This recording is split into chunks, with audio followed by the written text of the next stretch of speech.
Page 92.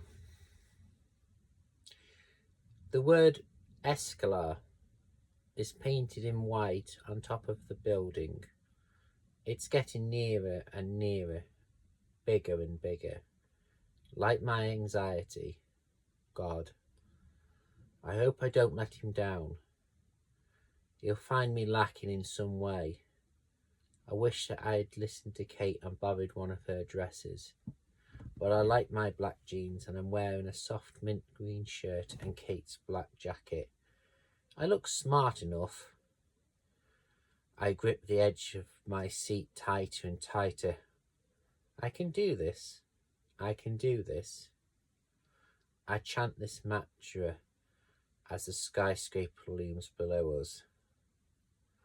The helicopter slows and hovers, and Christian sets it down on the helipad on top of the building. My heart is in my mouth. I can't decide if it's from my nervous anticipation, relief that we've arrived alive, or fear that I will fail in some way.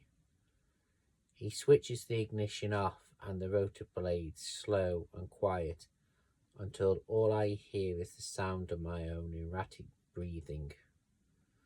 Christian takes his headphones off and reaches across and pulls mine off too. We're here, he says softly. He looks is so intense, half in the shadow and half in the bright white light from the landing lights. The dark night and white night is a fitting metaphor for Christian. He looks strained, his jaw is clenched, his eyes are tight. He unfastens his seatbelt and reaches over to unbuckle mine. His face is inches from mine. You don't have to do anything you don't want to. You know that, don't you? His tone is so earnest, desperate even. His eyes impassed. He takes me by surprise. I never do anything I don't want to do, Christian. And as I say the words, I don't quite feel their conviction, because at this moment in time, I'd probably do anything for the man seated beside me. But this does the trick. He's more olified. His eyes me watery for a moment, and somehow, even though he's tall, he managed to ease his way gracefully to the door of the helicopter and open it. He jumps out, waiting for me to follow, and takes my hand. As I climb down on the helipad, it's very windy on top of the building, and I am nervous about the fact that I'm standing at least 30 stories high in an unenclosed space. Christian wraps his arms around my waist, pulling me tightly against him. Come, he shouts above the nose of the wind. He drags me over to the elevator and tapping a number into the keypad. The doors open. It's a warm inside and all mirrored glass. I can see Christian to infinity everywhere I look. And the wonderful thing is he's holding me to infinity too. Christian taps another code onto the keypad, and then the doors close and the elevator descends. Moments later, we're in an all-white foyer.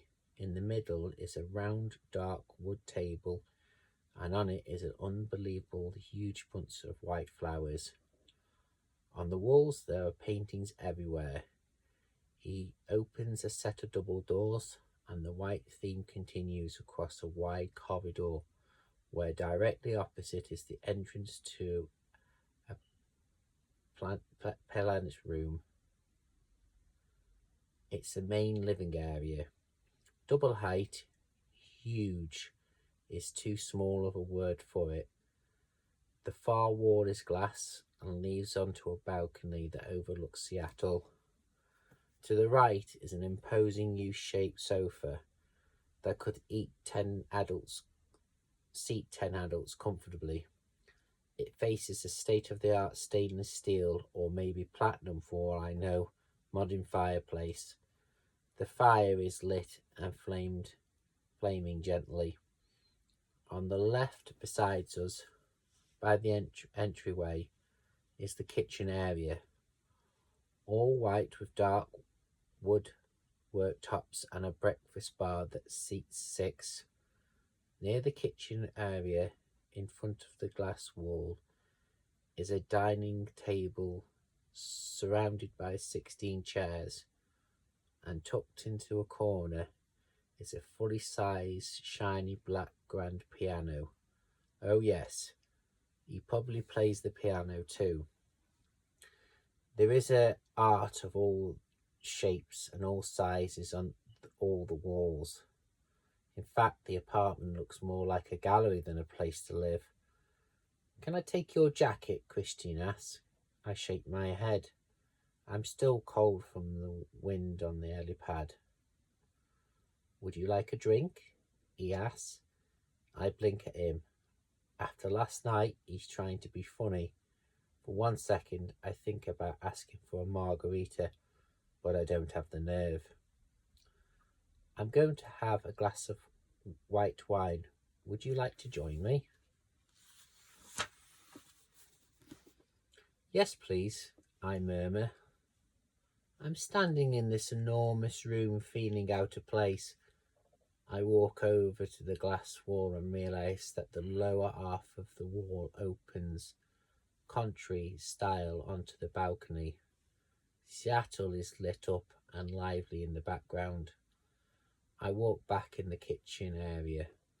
It takes a few seconds. It's so far from the glass wall, and Christian is opening a bottle of wine. He's removed his jacket. Pauli fume okay with you? I know nothing about wine, Christian. I'm sure it'll be fine. My voice is soft and hesitant. My heart is thumping. I want to run. This is seriously rich. Seriously over the top Bill Gates style wealthy.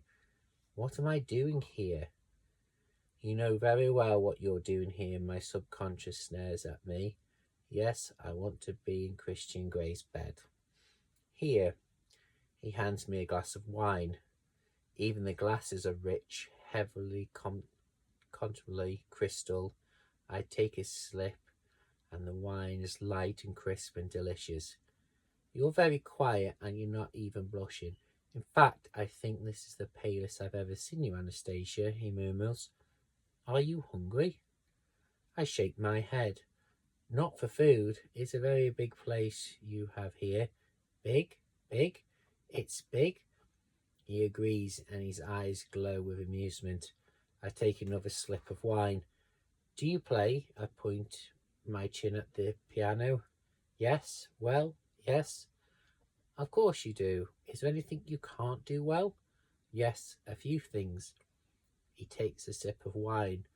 He doesn't take his eyes off me, and I feel them following me as I turn and glance around the vast room. Room is the wrong word. It's not a room. It's a mission statement.